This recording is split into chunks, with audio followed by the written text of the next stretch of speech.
Hey guys, welcome back to today's video. Today is Wednesday, January 29th, 2025, and today we are going to be talking about the state of Iowa and a state Senate election that took place last night. The Democrats were able to flip a Trump plus 21 district in the state Senate in a pretty Republican state in a very Republican district. Now, this news comes from the Des Moines Register. They are covering the local races here in Iowa, and they're talking extensively about what this race might mean for the future of the Democratic Republican parties as they navigate this second Trump term.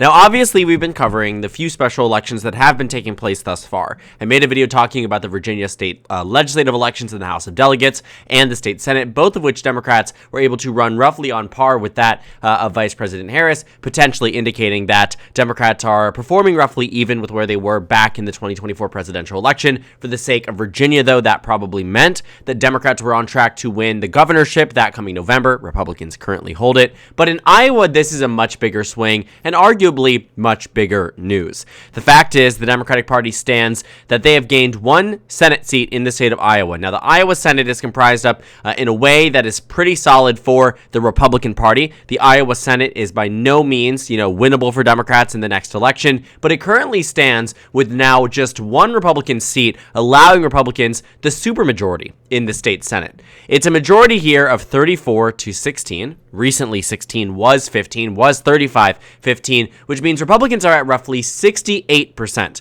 of the Iowa Senate in terms of support. So the fact that Democrats were winning this seat means that they were able to bump it up. What was 68% used to be 70%, which means they are now one Senate seat away from cracking a supermajority, thus giving Democrats at least some level of legislative power compared to where they are right now. But looking at these swings and looking at where this Iowa Senate election, Senate district voted in the last race, by no means is turnout the same. A special election that's set to take place in January of a second term, January right after a November presidential election, turnout is truly uncomparable. But what does matter is that question that we were asking long before the 2024 election, and arguably since the beginning of this channel: what do high propensity voters do in years where there are no mainstream elections? And that's the question. Do these high propensity voters maintain being high propensity election year after election year after election year, or do sometimes they sway and move back and forth? Now, if you remember, back in the 2022 midterms, we talked a lot, and I mean a lot, about what it meant to be a high propensity voter. That was largely because what used to be what we understood to be high propensity were older voters that leaned more Republican, were wealthier voters that leaned more Republican, generally skewed a higher percentage of white percent by voting, meaning a higher portion of the high propensity voting population was white, which leaned towards the Republicans. And again, it was all these different metrics that generally said the more well-educated leaned towards the right, and thus were those who turned out to vote at a higher rate. Good examples are 2010 and 2014. Astronomically low turnout elections, Republicans did very well. 2008, 2012, and arguably even 2020, turnout increases and Democrats started to do better. Now, this time around, post-2022, when Roe v. Wade was overturned, we saw that almost immediately, those who were inspired to vote in every single election tended to lean towards the left. It wasn't until the 2024 presidential election that really showcased Iowa and all, that showed that it is these low propensity voters that led Trump to victory. Because in every special election leading up to the 2024 presidential election, Democrats had outpaced. It was truly, so consistent that we could count on any special election, whether it's state house, state senate, comptroller, attorney general, governor, whatever it is, regularly scheduled election or special election. Democrats were doing better than they had in years past. Take a look at Kentucky in 2023. Democrats won there, right? Take a look at all the special elections in 2024. Democrats won there. And so the big question was, does this mean Democrats will win in November? Well, the answer would have been, had turnout been reminiscent of what it was in 2022, yes, Democrats would have won this presidential election. But Donald Trump tapped into a portion of the electorate that only votes when he is on the ballot and only votes every 4 years. And he was able to drive them out in droves across the country, leading him to win the national popular vote, leading him to win every single battleground state. And so Democrats looked at that and said, Does this mean that we are now going to go back to where we were in the day and age of Obama, where high propensity voters now had been, in a way, inspired by the Republican Party then in opposition to Obama, now in favor of Trump, that they now turn out in elections like specials and off years and municipal, whatever it might be? And so far, that answer has been a resounding no. It seems to confirm many of our suspicions that Donald Trump was a turnout machine, one that could only be combated by Biden in 2020, but arguably even then, combined with factors around an incoming or expected recession, economic turmoil, a global pandemic, all of these different factors that made the stars align to give Democrats that victory in 2020. Did Biden play a big part in it? Absolutely. Did everything else play a part in it too? Absolutely. Same thing this time around. Donald Trump didn't win on his own accord. There were a number of factors that led to low propensity voters, i.e. voters that only vote in presidential elections or only vote when Trump is on the ballot, that were turning out in favor of him this time around in ways they did not in 2020, and arguably too in ways they did not in 2016. But now, looking ahead, not really but now, and now looking ahead, it seems that Democrats are back to winning those sects of the country that they previously had been doing well in since the overturning of Roe v. Wade.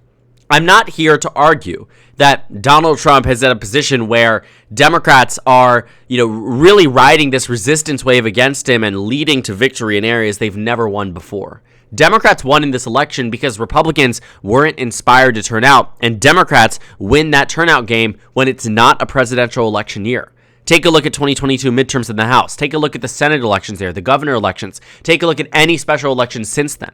Democrats seem to have still that engaged form of the electorate that turns out still in presidentials, but is not enough. And again, because it's that shifting of the tide amongst those demographics that used to vote more Republican are now starting to move over towards the more the Democratic Party, higher educated voters, i.e. those with PhD, graduate degrees, bachelor's degrees, less than half the country, but highest voter turnout, right? Wealthier voters are starting to sour on the Republican Party, right? White voters are starting to trend a little bit to the left, while minority voters are starting to trend a little bit to the right. It's starting to become a problem for Republicans in the way that historically it was white voters that turned out at a higher rate, which meant in low turnout elections they did well. Democrats were the opposite. It was always about driving up turnout in Detroit and Philadelphia and driving up, different minority communities to turn out and vote. Now, obviously, that's part of it. Huge part of the Democratic base is still absolutely minority voters. But at the same time, too, what they're looking at is they have some levels of victories. When even districts don't make up the composition of what the regular Democratic landscape might look like that is conducive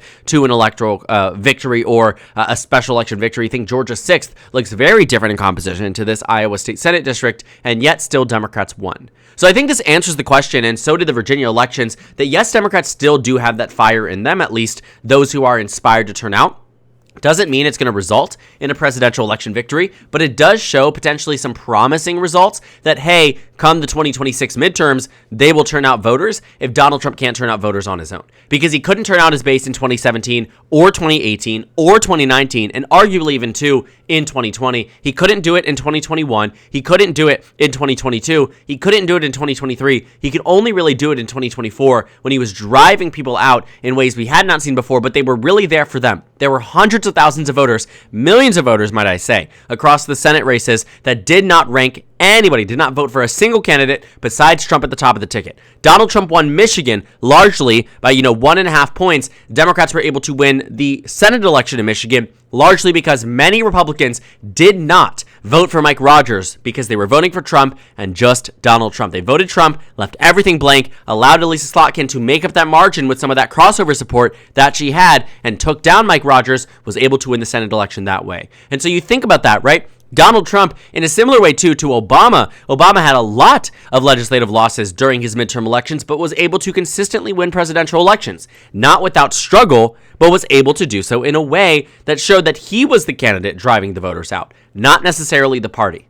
The same thing is happening now. And so this flip here for Democrats, one, of course, can be celebrated by the Democratic Party. I don't think it's necessarily indicative of this massive shift away from Donald Trump, but I can't help but think it coincided at a bad time for Donald Trump, right? For Donald Trump, you're thinking about the Medicare portal. You're thinking about all these different things that were happening across the country all at once. The Democratic Party was capitalizing on a lot of the messaging over the past week, making the Republican White House look disorganized. I'm not here to say that that made all the difference in Iowa, but again, it was a set of circumstances that allowed for a Democrat to flip a Trump plus 21 district, and it happened. And while this may not mean that Democrats are guaranteed for victories election after election, it is a good sign, and it is something that should be celebrated at this moment in time for the Democratic Party, given they were able to do something that hadn't been able to be done in quite some time in this specific Senate district. So Democrats win in Iowa. We talked about the Virginia races. We're not going to spend too much time talking about, what these elections mean for the next presidential or the midterms. They obviously tell us some early signs I'm saying now so I can document and note and we can look back to. But I want to explore some other types of content areas with you guys as we get through, the earlier stages of this second Trump administration. But so far, we are covering the elections that come through, and this one was honestly quite surprising. Seeing it across my Twitter feed last night, I expected nothing from this Iowa race. Ended up being a huge shocker to the country and to many in the Democratic Party. And so it'd be interesting to see, exactly how this was done, what necessary conditions were, part of this at large, if there is to be an autopsy of, how Republicans lost a Trump plus 21 district, how Democrats were able to win it, and maybe will be the start of what we saw in 2017 and, even in some other elections where Democrats were able to build off of special election victories and build up momentum and build up an opposition to the incumbent president that might lead them to some victories in the 2026 midterm elections. But it is too far to tell. We will closely monitor and we will take this into consideration. But so far, a good sign at this point for Democrats in Iowa and Virginia. The question is, can they replicate it across the country? So thank you guys so much for watching this video. Make sure to comment down suggestions below. Subscribe on the left if you haven't already, and check out the Instagram and Twitter. At the top right of the screen, there's also a video for you to go ahead and watch. And at the bottom right, there's a playlist on my post-2024 election analysis videos. Again, thank you guys so much for watching, and I will see you all later today.